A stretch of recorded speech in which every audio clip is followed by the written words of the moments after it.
Hello' friends, আজি পুনৰ মই সাপ্তাহিক মাৰ্কেটত আহিছোঁ। আপোনালোকে বাৰু সাপ্তাহিক বজাৰ কৰি ভাল পায় নে নাপায় জনাব দেই কমেণ্ট কৰি। তাৰমানে মই সাপ্তাহিক বজাৰত আহিব ভাল পাওঁ, কাৰণ ইয়াত ফ্ৰেছ বস্তু পাওঁ। আৰু যিবোৰ বেপাৰীয়ে ধৰক শাক পাচলি লৈ আহে বেচাহঁতে আগদিনাখনে চব বস্তু ছিঙি গোটাই থয় নেক্সট দিনাখন দোকান দিব বুলি।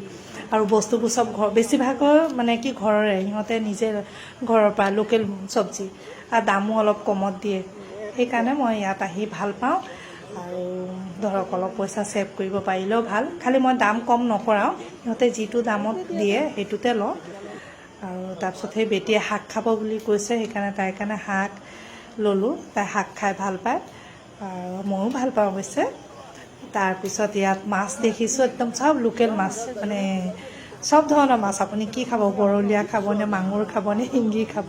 খালি এতিয়া শাওণ মাহ বুলি আমি মাছ লোৱা নাই, খালি আপোনালোকক দেখুৱাবলৈ মাছৰ সৰু ভিডিঅ' এটা লৈ লৈছোঁ। তাৰপিছত সেই গেলামাল বস্তু আলু চালু আছিলে। আলু ইয়াত মানে কি ধৰক মাৰ্কেটত 25 টকা কেজি, ইয়াত 3 কেজি আলু 50 টকাকৈ দিছে। সেই আলু ল'লোঁ, অলপ জলকীয়া ল'লোঁ। আৰু এইখিনি বজাৰ কৰি মই আৰু বেটি ঘৰলৈ ৰিটাৰ্ণ হৈছোঁ। আৰু এই ভিডিঅ'টোৱে আজি আপোনালোকক দিছোঁ। ভিডিঅ'টো ভাল পালে লাইক কৰিব, কমেণ্ট কৰিব। Thank U.